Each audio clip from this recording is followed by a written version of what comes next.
¿Te ha pasado que algo te hace recordar una escena de tu vida como si la estuvieras reviviendo? No lo pediste, no lo buscaste, solo pasó. A veces es una canción, un lugar, un olor, y de pronto estás ahí otra vez, viendo lo que viste, sintiendo lo que sentiste, como si el recuerdo hubiera estado esperando justo ese momento para volver. ¿Y por qué aparece justo ahí? ¿Qué lo activa? ¿Qué conecta ese instante del presente con algo que viviste hace años? Eso le pasa exactamente a James Wilson, personaje muy característico de la serie de Netflix Doctor House, y su caso es perfecto para poder entender cómo funciona la memoria. En este video vamos a analizar su experiencia usando el modelo multialmacén de Atkinson y Shiffrin. En el episodio Burn Marks, Wilson viaja con House al funeral del padre de este, pero en el camino los detiene la policía. El motivo, una vieja orden de captura en contra de Wilson por un hecho ocurrido años atrás.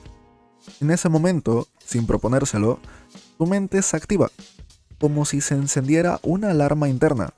De pronto, vuelve a recordar. Está en Nueva Orleans, recién salido de la facultad, solo, afectado por una ruptura amorosa. En ese contexto emocionalmente frágil, entra a un bar. Intenta relajarse, tomar algo, pero una canción que se repite una y otra vez lo irrita más. Intenta pedir que la paren, no lo escuchan, se frustra y finalmente explota. Lanza una botella y rompe un espejo. Lo más curioso de esa noche es que, tras ser arrestado, aparece alguien inesperado, House. Él paga la fianza, y así es como empieza su amistad. Pero más allá de la anécdota, lo importante es que este recuerdo no aparece por casualidad. No fue Wilson quien decidió recordarlo, fue su cerebro, que reconoció elementos del entorno actual, la patrulla, el oficial, la tensión del arresto, que se parecen al entorno de ese recuerdo pasado. Esas similitudes son lo que en psicología llamamos pistas de recuperación, es decir, estímulos que reactivan recuerdos relacionados que están guardados en la memoria a largo plazo. Pero antes de seguir, hay algo que tenemos que entender. ¿Qué es exactamente la memoria? La memoria es uno de los procesos más importantes de la mente humana. Nos permite guardar información, experiencias y aprendizajes. Gracias a ella, no solo recordamos lo que hicimos ayer, sino también quiénes somos, qué hemos vivido y cómo reaccionar ante lo nuevo. Pero no funciona como una grabadora. No guarda todo tal cual. Nuestro cerebro elige, reorganiza y transforma. Le da sentido a lo que vivimos. Por eso, a veces recordamos solo partes o incluso cosas que no pasaron exactamente así. Lo curioso es que muchas veces no controlamos cuándo vamos a recordar algo. Un olor, una canción, un lugar, pueden traer a la mente algo que creíamos olvidado. Y ahí es donde entra lo interesante.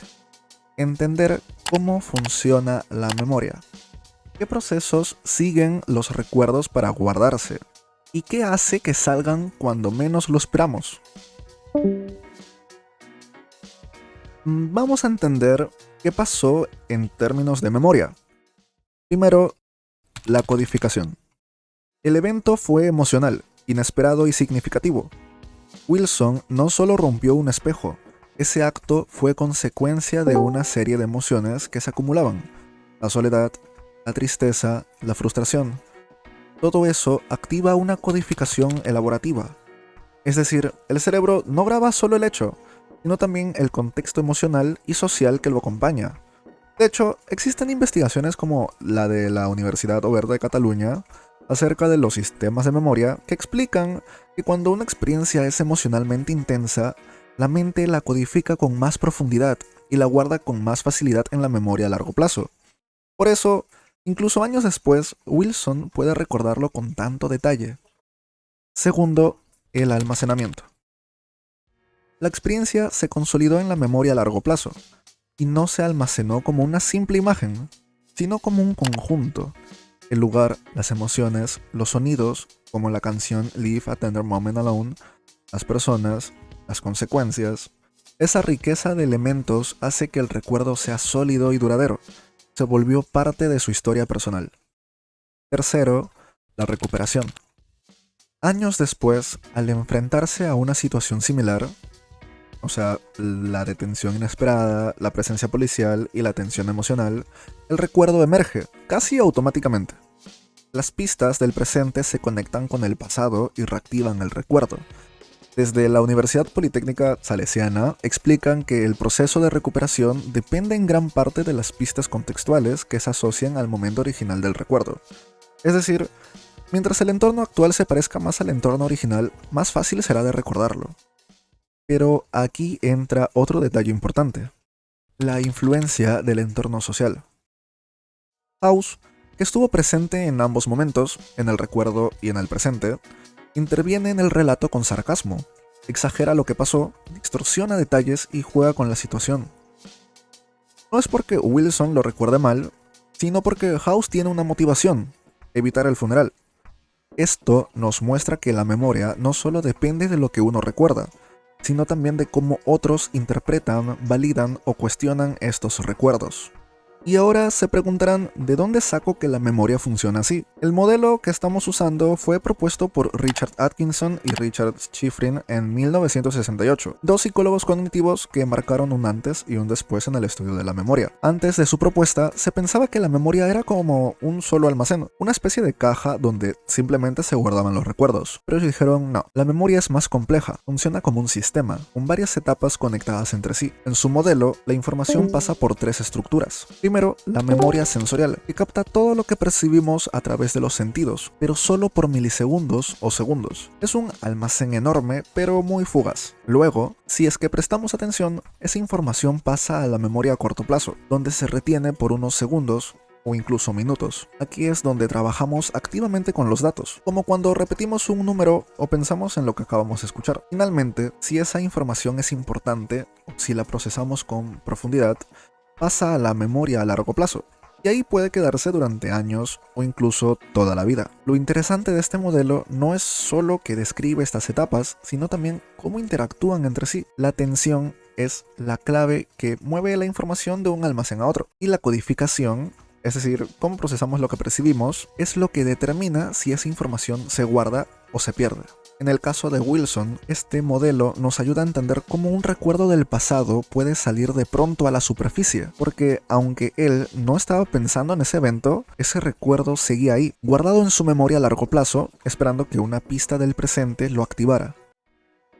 ¿Y si recordamos mal, todo lo que recordamos es tal cual ocurrió? La respuesta es no siempre. La memoria no es una grabadora perfecta, sino más bien un sistema dinámico. Por ejemplo, a veces añadimos detalles falsos, cambiamos ciertas partes o recordamos algo porque alguien nos lo contó tantas veces que lo hicimos nuestro. Esto también pasa en el episodio. House exagera el recuerdo, lo distorsiona y lo usa a su favor. Y aunque Wilson ya lo tiene claro, lo que ocurrió, vemos cómo la narrativa puede verse manipulada socialmente. Así que sí, nuestra memoria también puede ser moldeada por quienes nos rodean. Entonces, ¿cómo influyen las relaciones en la recuperación de recuerdos? Muchas veces, las personas con las que estamos también funcionan como pistas de recuperación. ¿Te ha pasado que alguien menciona una frase y te recuerda una anécdota que habías olvidado por completo? Eso pasa porque las personas también están asociadas a nuestras memorias. En el caso de Wilson, House no solo fue parte del recuerdo, fue quien lo provocó, y ahora, años después, vuelve a estar ahí cuando ese recuerdo sale.